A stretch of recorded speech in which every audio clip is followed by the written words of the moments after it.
선수에 대한 모든 것을 샅샅이 파헤친다. 스카우트 H. 안녕하세요. 부버지 김현민 기자입니다. 이번엔 한때 아스날 팬들이 미운 오리 새끼였으나 아르테타 감독의 지지하에 중원의 핵심 선수 떠오른 걸 넘어서 이번 시즌부터는 숨겨진 공격 본능까지 발휘하고 있는 자카에 대해 알아보도록 하겠습니다. 먼저 그 10일 새벽이었죠? 아스널이 옥스포드 유나이티드와의 FA컵 3라운드에서 3대0 대승을 거뒀습니다. 그런데 이게 결과는 3대0이었는데요. 아스널이 내용적으로는 조금 고전했던 경기였어요. 첫 골이 62분에 나왔거든요. 그것도 상대가 3부 리그 팀이라는 점을 고려하면은 조금 실망스러운 모습이었다라고 할 수 있겠는데요. 아스널이 그 옥스포드 유나이티드하고의 경기에서 60분경까지 고전했던 이유는 일단 이 경기에서 아스널은 공격진은 그래도 베스트 11으로 나왔어요. 제수스가 부상인 가운데 은케티아가 계속 최전방 공격수 주전으로 나오고 있었고요.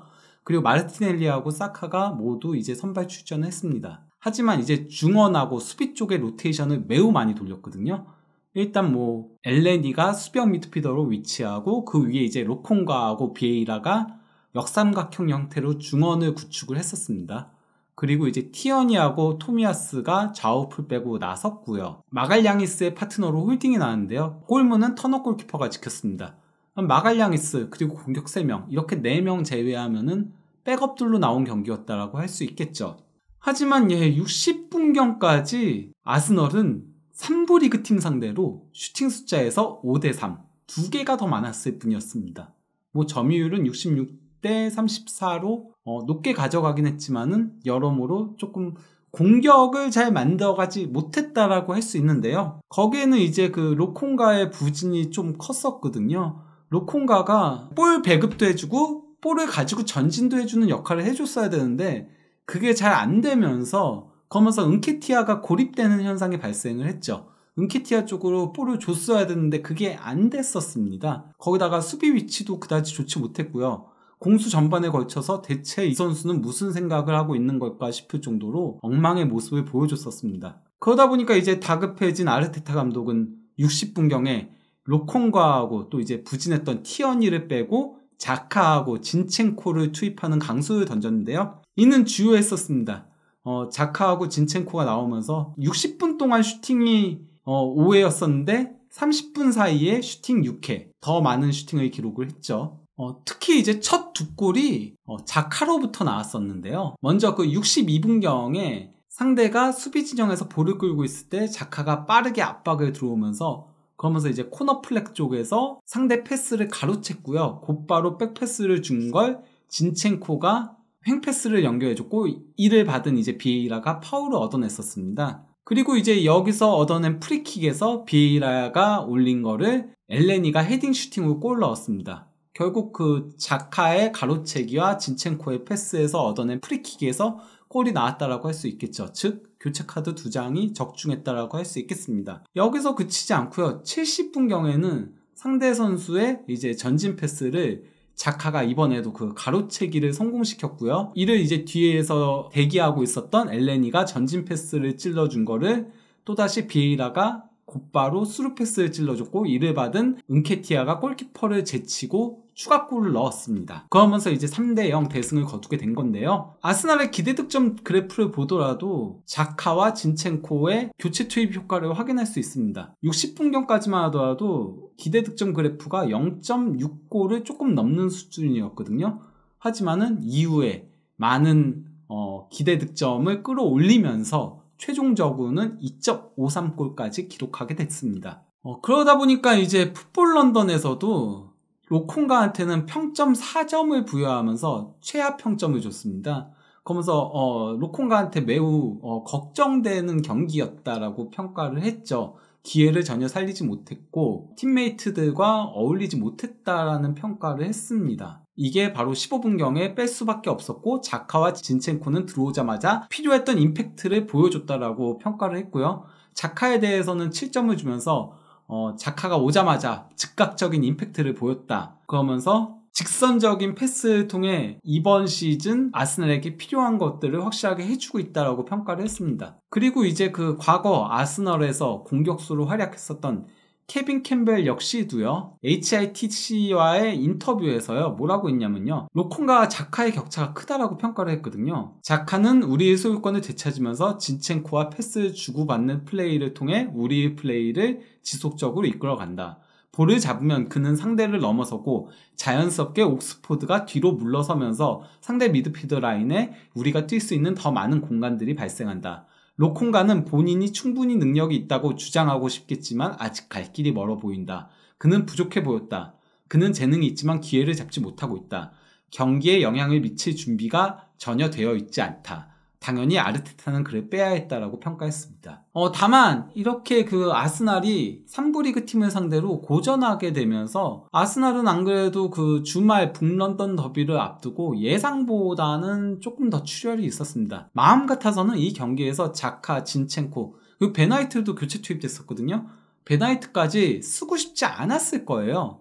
에미 스미스로라던가 헤인이라던가 마르키뉴스 같은 선수들을 활용하고 싶었을 텐데 그럴 수 없었죠. 경기가 잘 안 풀리다 보니까. 안 그래도 공격 3명은 다 주전이었고 마갈량이스도 주전인데 선발 출전한 건데 여기에 베나이트, 자카, 진첸코까지 뛰면서, 그러면서 조금은 안 그래도 그 토트넘 경기가 현지 시간 10월 7일 경기였거든요.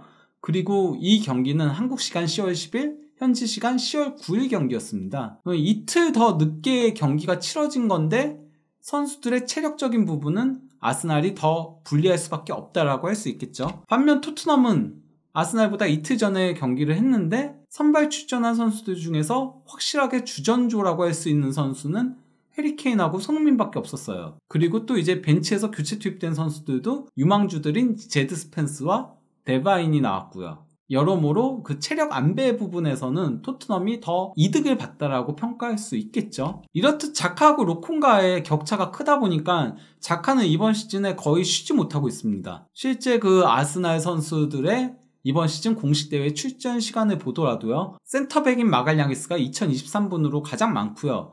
그 다음에 이제 마르티넬리가 1855분, 그리고 자카가 1837분으로 3위를 기록하고 있는데요. 일단 1500분 이상 뛴 선수들 중에서 미드필더는 웨데고르하고 자카밖에 없고요. 그리고 20대 후반을 넘어서 30세에 접어든 선수도 자카밖에 없습니다. 나머지는 다 20대 초반이나 20대 중반이라고 할 수 있겠죠.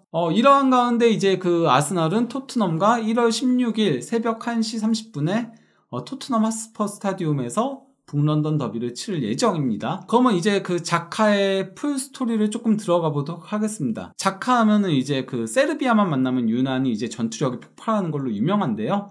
2018년 월드컵 때 세르비아 상대로 골을 넣으면서 2대1 승리를 견인했었고요. 또 이제 2022년 이번 월드컵 때도 세르비아하고의 경기에서 MOM을 탈 정도로 준수한 활약을 펼치면서 3대2 승리를 견인을 했었는데요. 그것도 주장 완장을 차고요. 일단 그 2018년 월드컵 당시에 자카가 그 세르비아 상대로 골을 넣고서는 독수리 셀레브레이션을 했는데요. 이게 무슨 얘기냐면요, 알바니아 국기를 의미하는 거예요. 그래서 이게 조금 논란이 돼가지고 결국 벌금을 냈었는데요. 근데 이제 그 자카가 이 셀레브레이션을 했던 이유가 아버지랑 영향이 있거든요. 이거와 관련된 얘기는 조금 더 뒤에 얘기를 하도록 하고요. 그리고 이번 월드컵에서도 자카가 그 세르비아 선수들하고 굉장히 많이 충돌을 했죠. 계속 부딪히는 장면들을 연출했었는데요. 특히 이 장면은 세르비아 골키퍼인 바니아 밀린코비치 사비치하고 충돌하는 장면이었던 거죠. 여기서 그치지 않고 이제 자카는 세르비아하고의 경기가 끝나고 나서 자샬이라는 이름이 적힌 유니폼을 이렇게 뒤집어서 입는 모습을 연출을 했는데요. 자샤리가 누구냐면요, 플레임 아뎀 자샤리로 코소보 해방군 창설자입니다.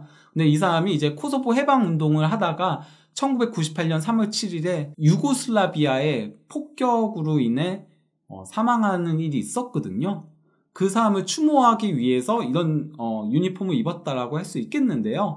자카가 이제 거칠게 플레이를 한 이유에 대해서는 이제 자카의 부친인 라키프가 뭐라고 했냐면요, 세르비아 사람들이 그의 어머니와 그의 아내와 그의 아이들을 모욕했다. 그리고 알바니아 사람들 죽여라 라는 구호를 외쳤다 라고 얘기를 했습니다.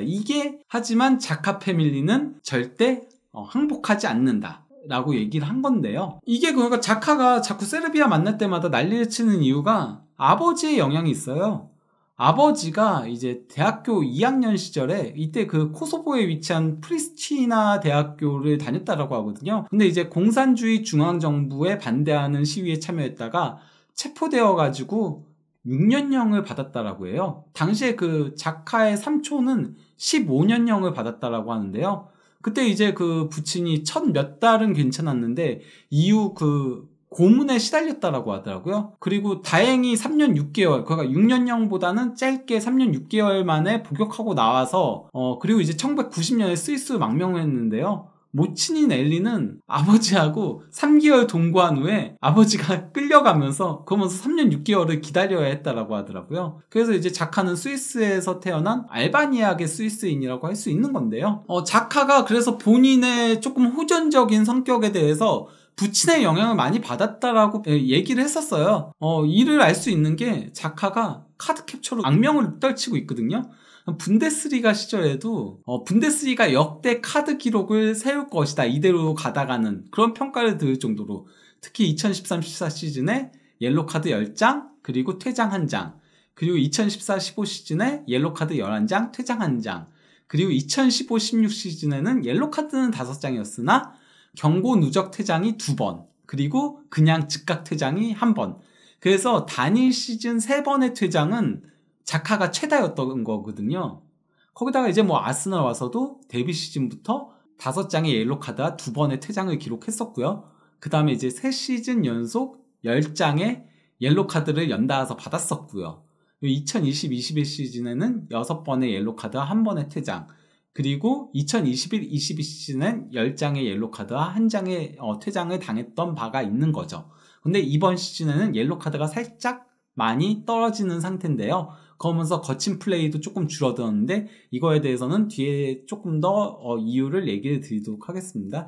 거기다가 이제 자카 하면은 2019-20 시즌 팰리스하고의 10라운드 경기에서 그 교체 아웃됐을 때 주장 완장을 집어던지고 유니폼을 집어던져서 난리가 났던 사태가 있었죠. 그때 그러니까 그 아스날 팬들이 야유를 엄청나게 했거든요. 자카가 경기 내내 굉장히 부진했었어요. 그러다 보니까 이제 야유를 엄청나게 했었고, 그것 때문에 이제 자카가 나가면서 어디 한번 해봐 이런 식으로 귀에다가 갖다 댄 다음에 유니폼을 벗어 던졌는데 이때 이제 완장이 떨어졌는데도 줍지도 않고 그냥 나가버려서, 그래서 이제 그 뭐 아스날 팬들도 다 꺼져라 막 이랬었고, 이거는 이제 토트넘에서 공격수로 활약했었던, 과거에 찰튼에서도 활약했었던 데런 벤트가 자카의 아스날은 생활은 끝났다라고 평가를 했던 거였습니다. 거기다가 자카가 그러면서 이제 이적설에 이름을 오르내렸고, 자카 본인도 떠나겠다라고 얘기했었거든요.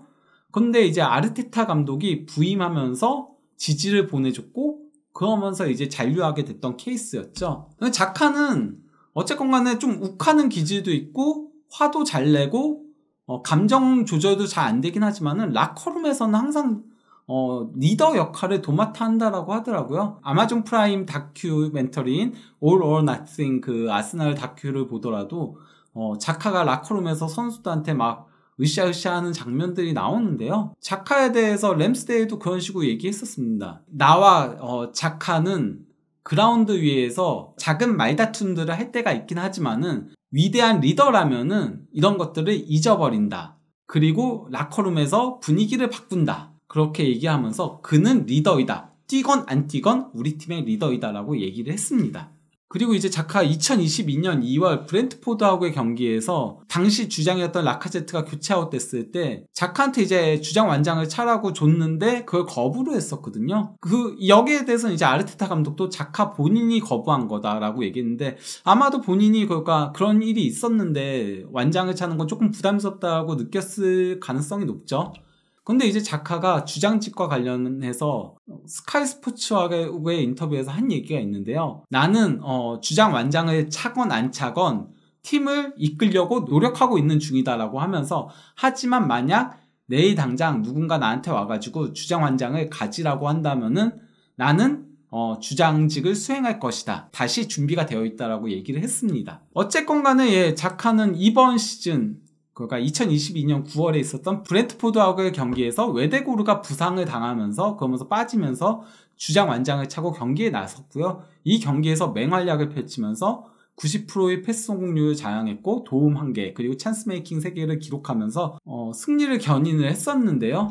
여기에 대해서 이제 뭐 기브미 스포츠 같은 경우는 뭐 2019년만 하더라도 홈에서 야유를 들으면서 주장 완장을 집어던졌으나 2020년에 아르테타의 지지하에서 핵심적인 역할을 하면서 FA컵 우승에 기여했고 2021년에는 유럽 본선에서 좋은 활약을 펼치면서 입증해냈고 그 2022년에는 아스날 주장 완장을 다시 받았고 도움을 올렸다라고 인생 역전이라고 평가를 한 건데요. 자카가 이전보다는 많이 성숙해진 이유에 대해서 아르테타 감독이 얘기한 게 있습니다. 그의 개인사에서 변화가 있었다. 그는 이제 아버지가 됐다. 그는 많은 힘든 순간들이 있었으나 이제는 많은 응원을 얻고 있다. 그는 지속적으로 더 좋은 사람으로 그리고 더 좋은 선수로 변해가고 있기에 그를 신뢰할 만하다라고 평가를 했습니다. 참고로 그때 그 주장 완장을 집어 던졌을 때 자카가 그런 식으로 해명하긴 했었습니다. 그 관중석에서 아내를 살해하겠다라는 얘기도 하고 딸이 암에 걸렸으면 좋겠다라는 뭐 그런 얘기까지 들었다라고 해요. 그래서 홧김에 집어 던졌다라고 얘기를 했는데 어쨌건 간에 그래도 이번 시즌 들어선 많이 그 성숙해진 모습을 보여주고 있죠. 참고로 자카는 그 딸밥으로 상당히 유명합니다. 그래서 뭐 경기가 끝나고 라커룸에서 딸과 영상통화하는 장면들도 영상을 올리기도 하고 또 딸과 관련된 사진들도 많이 올리고 또 이제 딸도 인스타 계정이 있거든요. 그래서 딸 인스타 계정에 아버지 관련된 그런 사진들, 물론 뭐 아내가 올리는 거겠죠. 아내가 올리는 거겠지만은 그런 것들이 올라오고 있습니다. 근데 이제 자카의 가족은요, 일단 뭐 아버지는 아까 얘기했던 라키프고 어머니가 이제 엘리, 그리고 형이 타올란트 자카, 그리고 아내가 레오니타 레카이, 아내도 알바니아계인데요. 형인 타올란트 자카도 축구 선수예요. 현재 바제에서 뛰고 있는데요. 자카와는 1살 차이로 딱 그라스호퍼에서 딱 한 시즌 임대로 뛴 거 제외하고는요, 바젤 원클럽맨이라고 할 수 있겠죠. 근데 키는 자카와 다르게 좀 작습니다. 172cm로요.